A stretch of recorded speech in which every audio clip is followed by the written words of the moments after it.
स्वामी जी, हमारे जैन दर्शन के अंदर ऐसा बताया जाता है कि अनंता जो मोहनीय कर्म की प्रकृतियां है, उसमें से मैं वैसे तो 28 प्रकृतियां है, पर मैं 4 बातें मुख्य बताता हूं।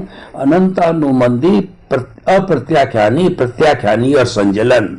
अनंतानुबंधी ये जो है, ये दर्शन मोहनीय है और यही जबरदस्त है, और ये पत्थर पे लकीर खींचने के समान होता है, और सारा कर्म के बंधन वगैरह का मुख्य कारण जो है दर्शन मोह, क्योंकि उल्टी दृष्टि होती है और वो तो बिल्कुल मिथ्या दर्शन का रूप होता है।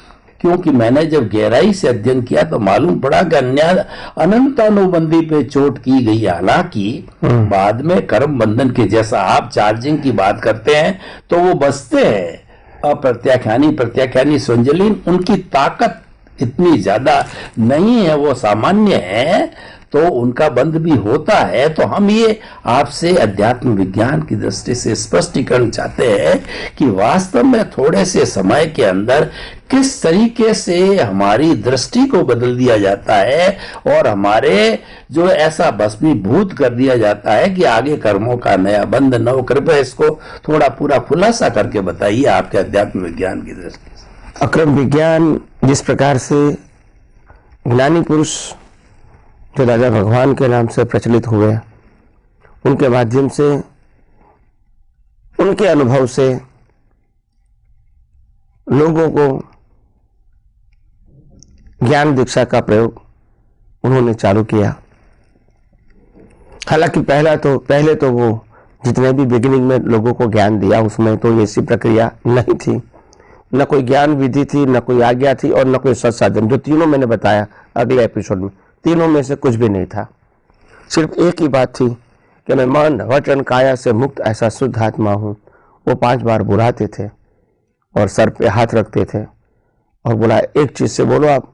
और बाद में सभी अवस्थाएं जो जीवन की है वो कभी कभी प्रैक्टिकली घोड़े के ऊपर बिठा के बताते थे, घोड़ा गाड़ी के ऊपर, कि आप देखो रिलेटिव व्यू पॉइंट से ये, रिलेटिव व्यू पॉइंट से ये साख वाला है, रियल व्यू पॉइंट से शुद्ध आत्मा, रिलेटिव से गधा है, रियल व्यू पॉइंट से शुद्ध आत्मा है।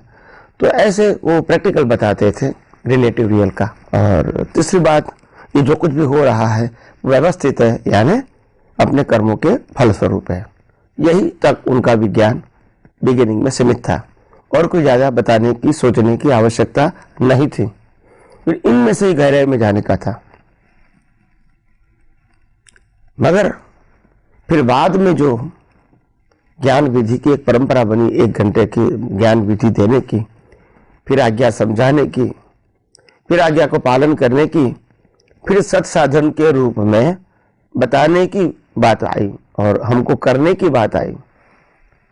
तो फिर ये बातों के अंदर से हम जो विज्ञान समझना चाहते थे वो हाइड हो गया। और इसीलिए आध्यात्म मार्ग जब दृष्टि का विषय है तो दृष्टि ही इंपॉर्टेंट होती है। बाकी जो कोई क्रियाएं होती है कोई प्रकार की, वो किसी व्यक्ति का उदय कर्म हो सकता है, मगर सनातन सत्य नहीं हो सकता है। और मैं समझता हूं, मैं जो आध्यात्म विज्ञान की बात करता हूं वो सनातन सत्य के सिद्धांतों के ऊपर आधारित है। और इसलिए कोई भी बात पहले थी, आज है और बाद में रहेंगी, वो ही सनातन सत्य में आएगा। ये बात हम सबको आध्यात्म विज्ञान समझते समय ध्यान में रखना है। दूसरी बात, दृष्टि परिवर्तन करने का प्रयोग हर ज्ञानी पुरुष देते हैं। सबकी अपनी एक रीत होती है, मेथड। तो मेथड इज करेक्ट, मेथड सनातन से तो नहीं होती है, मगर उनका अनुभव का एक प्रयोग होता है और प्रयोग के आधार से वो प्रयोग करेक्ट है उनके लिए, क्योंकि उनकी अनुभूति है। तो उनकी अनुभूति के आधार से मेथड भी उनकी रहेगी। तो इसलिए मेथड वो उनके लिए गलत है, वो क्वेश्चन मार्क नहीं होना चाहिए।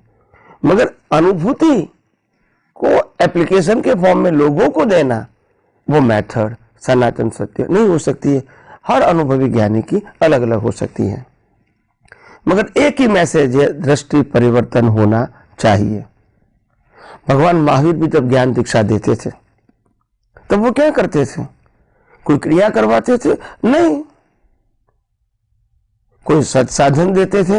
नहीं। तो वो क्या बुलाते थे, वो क्या देते थे ज्ञान दीक्षा में? यही देते थे, सिंपल भाषा में। एगो में सासो अप्पा, ज्ञान दर्शन सजुओ, शेषा में बाहिरा भावा, सव्वे संजोग लखना, संजोग मूला जीवेण पत्ता दुख परंपरा, तम्मा संजोग संबंधम सवम तिभेर घोषरामी। बस भगवान ने जो आपको ज्ञान दीक्षा देनी थी कि तुम कौन हो या कौन नहीं हो, ये बता दिया। और बाकी जो अज्ञानता के जो मूल है वो तो आपने समर्पित कर दिया है। घोषरामी का मतलब होता है समर्पित कर दिया है। अभी ना आप इसके मालिक हो, नहीं चलाने वाले हो और नहीं भुगतान करने वाले हो। तो कहने का मतलब यह है कि आपको अभी आत्मा की अनुभूति के लिए सिर्फ मन वचन काया और इसकी सभी अवस्थाएं और इंद्रियों से जो दुनिया दिखती है, इसको सिर्फ कुदरती रचना या उदय कर्म के रूप में ही देखना है। क्योंकि संजोग मूला जीवेन पत्या दुख परंपरा, संजोग का मूल जीवित होता है कब? जब आप संजोग के अंदर इन्वॉल्व होते हैं, जब संजोग से अलग रहते हैं, संजोग की भुगतान करने वाले से अलग होते हैं, संजोग की भुगतान करने वाले से आप अलग होते हैं, तो फिर ये संजोग आपको बाधा नहीं डाल सकता है। तो इसीलिए मुक्ति का मार्ग बहुत सरल, सहज और सुगम है कि आज्ञा धर्म और सत साधन और ज्ञान देने की प्रक्रिया, ये हर ज्ञानी की अलग अलग होती है और अलग अलग ही होगी, क्योंकि अनुभव की बात है। अनुभव का मतलब ये नहीं होता है कि यू फॉलो द ट्रेडिशन। अगर ट्रेडिशन को अनुभव कहोगे तो फिर अनुभव की कोई वैल्यू नहीं रहेगी।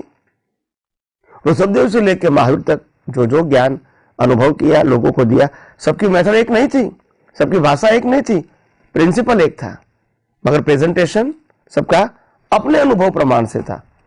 एनीवे, तो आध्यात्म मार्ग के अंदर इस प्रकार से हर बातों को सिद्धांत के रूप में समझना, सनातन सत्य के रूप में समझना, कुदरती कानून के रूप में समझना बहुत जरूरी है। और इसीलिए हम जब ये आध्यात्म विज्ञान को समझना चाहते हैं, अनुभव करना चाहते हैं, आगे बढ़ना चाहते हैं, तो बहुत सारी बातें हमको ये विज्ञान के अंदर समझनी पड़ेगी कि विज्ञान के अंदर आपके पास कर्म बांधने का, कर्म छोड़ने का कोई फ्रीडम नहीं है। जहाँ तक अज्ञान है, अज्ञान को मिटाना पड़ेगा, उसके बाद ही कर्म चार्ज बंद हो गए और भुगतान तो कंपलसरी है ही। तो आइए हम यही विज्ञान को और गौर दृष्टि से समझने की कोशिश करें और अपना जीवन धन्य बनाएं।